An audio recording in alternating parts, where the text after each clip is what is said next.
História do pensamento econômico, né, do Isaac Litch Rubin, por Leonardo Gomes de Deus, da Universidade Federal de Minas Gerais. A recente publicação em português de um livro soviético em 1923 sobre a história do pensamento econômico causa perplexidade à primeira vista. Tal edição, entretanto, é muito oportuna por três motivos. Em primeiro lugar, Isaac Rubin é um dos mais importantes intérpretes do pensamento marxiano em todo o século passado, século XX.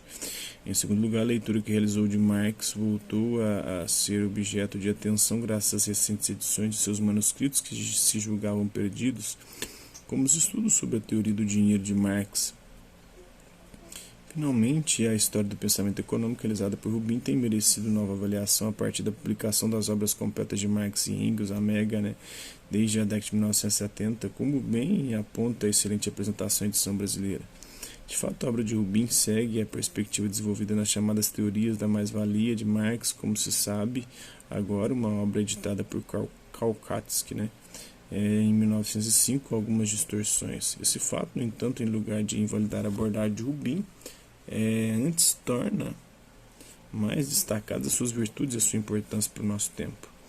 O texto Rubin foge de dois perigos muito frequentes nas histórias do pensamento econômico. Por um lado, dentro do marxismo, escapa da abordagem do pensamento econômico como ideologia sem sentido ou em sentido negativo, isto é, como conjunto de ideias de dominação de classe.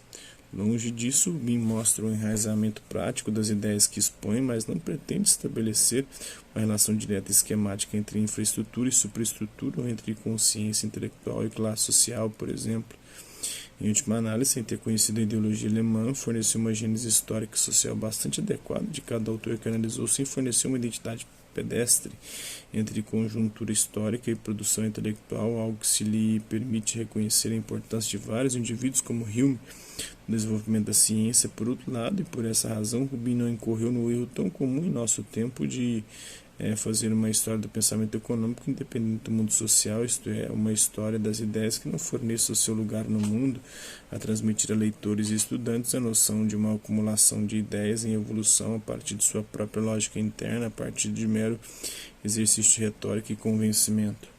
A exposição de Isaac Rubin diante disso não segue aquela de Marx em sua literalidade, mas principalmente naquilo que tem de decisivo, situar o nascimento da ciência econômica próximo do nascimento da própria economia capitalista, quando os primeiros problemas econômicos puderam ser minimamente elevados ao pensamento abstrato. O livro começa com os problemas abordados pelos mercantilistas, quando a ciência econômica, antes de alcançar a perspectiva mais universal do século XVIII, devota-se às específicas questões que haviam surgido com o desenvolvimento do capitalismo primitivo, que demandavam urgentemente uma solução prática.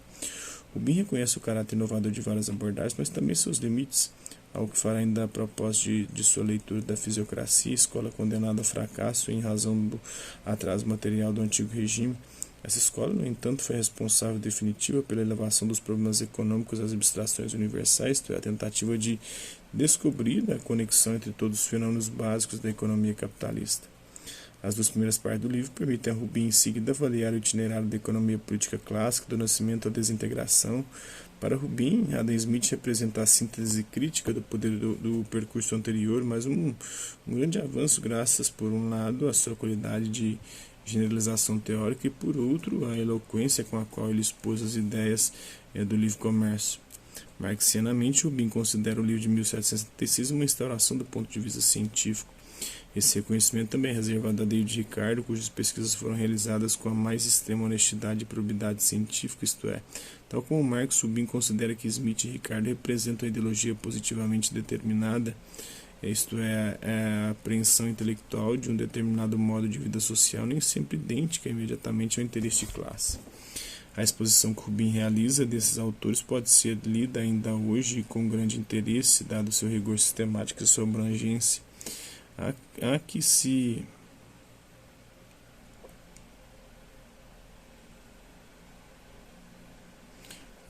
observar, para tanto, que aquilo que denomina de interesse de classe, expressão clara de preocupações e exigências da burguesia, de modo algum indicam que não atribuísse à nascente economia política clássica seu estatuto de cientificidade. Smith e Ricardo são a expressão intelectual do capitalismo industrial, e os limites de seus pensamentos não são dados por questões intelectuais, mas pelas próprias contradições do nascente objeto que buscaram descrever.